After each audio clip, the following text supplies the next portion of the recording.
Yo, what up? It's your boy Sports PSP. Hope everyone's enjoying a fantastic day. Please make sure that you like and subscribe to the Sports PSP podcast every Friday nights, 9 p.m. Eastern Standard Time on YouTube. As my man, Undisputed World Champ, always calls it the highlight of Friday nights. But man, it's time for Week 16 picks. We got two interesting games on Saturday. One of them I really shouldn't say interesting because it's involving my Commanders. I mean, the Commanders at this point, they're just terrible. You got the Philadelphia Eagles versus the Washington Commanders. Philadelphia is a 7-point favorite. Washington, again, Jaden Daniels ruled out for the remainder of the season. Thank God. I'm going to go with the Philadelphia Eagles. It's pretty obvious. Washington at home, they're 2-4 this season. You look at the Philadelphia Eagles, it's just simple.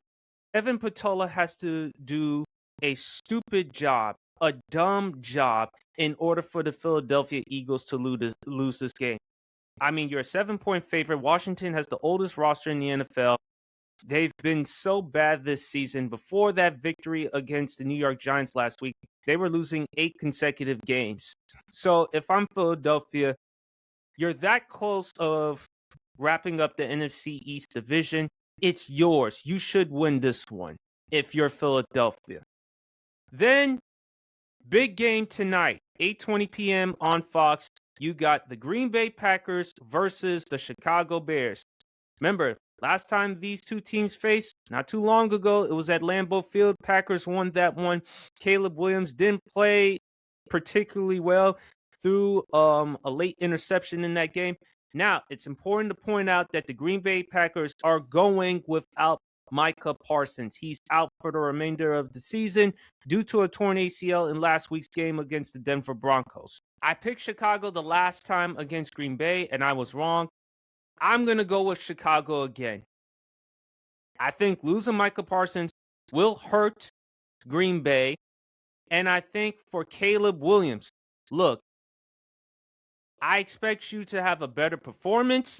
It all comes down to Caleb Williams. If Caleb Williams is more consistent as a passer, I think Chicago has a good enough chance to win not only the NFC North, but compete in the NFC. It all comes down to Caleb Williams. I think Ben Johnson's going to put him in a good situation. He's going to make some good play calls. You got Mungai, you got DeAndre Swift, you got one of the underrated running back duos in the NFL. We talk about Sonic and Knuckles. We talk about a lot of great running back duos, but I think Mungai and Swift can be right up there. I'm going to go Chicago. I think it's going to be a low-scoring game. I'm probably going to go Chicago 20, Green Bay 17. Then for Sunday's games, you got Buffalo versus the Browns. I got Buffalo. Buffalo's a 10.5-point favorite. Then you got the Chargers versus the Cowboys. Dallas is a 1.5-point favorite. Even though it's Philly's division to lose at this point, I'm going to go with the Cowboys. I think Cowboys are probably going to put up some points.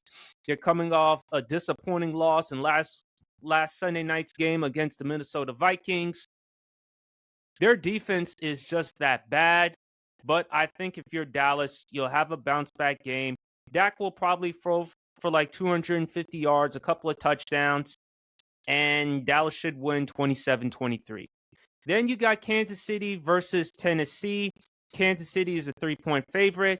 Kansas City, because of last week's loss against the Los Angeles Chargers, they're out of the playoffs. This will be the first time since 2014 they're out of the playoffs. And to make matters worse, Patrick Mahomes is out for the rest of the season because of the torn ACL. I'm going to go with Tennessee because my thing is Kansas City, their season is over. And we all know Tennessee is still competing for a top draft pick. So if I'm Tennessee, I should win this one. Kansas City has no expectations. You have no expectations as well, Tennessee. And I hope moving forward, they build enough pieces around Cam Ward. And Jeffrey Simmons going up against the Chiefs' offensive line. As the big fella Undisputed World Champ has talked about with the Kansas City Chiefs offensive line. Losing Joe Thuney was a huge, huge loss for Kansas City. Look at what he's doing right now with Chicago. As Champ always puts it, quarterback cannot throw behind his back. I'm going to go with Tennessee for the upset. Then you got Bengals versus Dolphins. This will be the first game that Tua Tagovailoa is benched. Quinn Ewers will start. I felt that Miami should have just benched Tua after that embarrassing loss against the Cleveland Browns. I think for Quinn Ewers, if you're Mike McDaniel, put him in a situation, just run the ball with Devon Achane. Let Quinn Ewers take some chances, but not too many chances that are just dumb. So I'm going to go with the Dolphins in this one. Then you got Jets versus Saints. New Orleans is a 6.5-point favorite. If you look at New Orleans this season, they've beaten some teams, even though it's in their division, Tampa and Carolina, who are still competing for the NFC South. So, and I don't expect much from the Jets anyway. I'm going to go with the Saints. Vikings versus Giants. Minnesota's a 2.5-point favorite. J.J. McCarthy had an impressive game last week against the Dallas Cowboys. He may have another inconsistent game.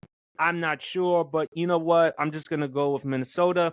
Then you got Buccaneers versus Panthers. Tampa is a 3-point favorite. Carolina had the opportunity to maintain or snatch the NFC South, not only with the loss Tampa Bay had against Atlanta, but Carolina had a good enough chance to beat New Orleans last week, but they lost. So I think for Carolina, I'm going to go with them winning this one. It's home. You're the underdogs. I mean, you look at Bryce Young. Bryce Young has had a solid and improvement season. Do I believe Tampa Bay is a better team? Do I think they have more talent? Yes, but I'm gonna go with Carolina as the underdog, as the upset. Then you got Jaguars versus Broncos. You got two really good defenses. Denver's a 3.5-point favorite. I'm gonna go with the Broncos. Then you got Falcons versus Cardinals. Atlanta, 3-point favorite. So I'm going to roll with Atlanta. Then you got the Steelers versus the Lions. The Lions are a 7-point favorite. I just don't think that the Steelers offense is going to do enough in order for them to offset Detroit's offense. And I see Jared Goff having another great game. I see him throwing for over 300 yards, 3 touchdowns. Jahmyr Gibbs probably going for like 130 yards and a couple of touchdowns. I see Detroit winning this one 8. Steelers, I'm going to be generous, 23. Then you got the Raiders versus the Texans. I'm going with the Texans. Texans are a 14.5-point favorite. I mean, that defense, look, doesn't matter if it's Geno Smith, doesn't matter who it is. It's going to be a long night. It's going to be a long night if you're going up against that Houston Texans defense. Then Sunday Night Football. Interesting one right here. You got the Patriots versus the Ravens. Now, Patriots are still competing. All they need to do is win a few games in order for them to wrap up the AFC East division. They're coming off a devastating loss last week against the Buffalo Bills after having a 21-point lead. But it's Baltimore. Baltimore's a 3-point favorite. And Baltimore is still competing for a playoff spot because they know if they miss the playoffs this year, after last year losing to the Buffalo Bills in the divisional round, I don't know. And again, Patrick Mahomes is out for the rest of the season. We should be having the discussion about Josh Allen and Lamar Jackson, two of these top quarterbacks in the AFC. This is the best chance for them to actually get to a Super Bowl now that Patrick Mahomes and the Kansas City Chiefs are sitting at home like the rest of us. I'm going to go with New England for the upset. Baltimore's a 3-point favorite, but I'm going to go with New England for the upset because I still got issues with Baltimore's defense, even though they have gotten themselves together later on in the season compared to early on. And the Monday Night Football game, 49ers versus Colts. I'm going to go with the 49ers because, look, Phillip Rivers, I thought, given the circumstances in last week's game against the Seattle Seahawks, mind you, this was Phillip Rivers' first game in like 5 years since that playoff game in the wild card game against the Buffalo Bills. Philip Rivers obviously looks a lot heavy. I mean, he and Champ, they've been spending a good enough time at Wendy's or Five Guys or whatever. But I'm gonna go with San Francisco in this one. Kyle Shanahan should definitely be more in the conversation for Coach of the Year, considering what he has done for the San Francisco 49ers. I mean, look at the laundry list of injuries they've had with Nick Bosa, Fred Warner. Both of them are out for the season. George Kittle has had to miss games. Brock Purdy's had to miss games. Look, and even Mac Jones had to step in for Brock Purdy. San Francisco's a 5.5-point favorite. I'm going to go with the 49ers. But anyway, those are my picks. Please leave your comments in the comment section below. Who do you have for your Week 16 picks? I'm your boy, Sports PSP. Enjoy the rest of your day, and peace.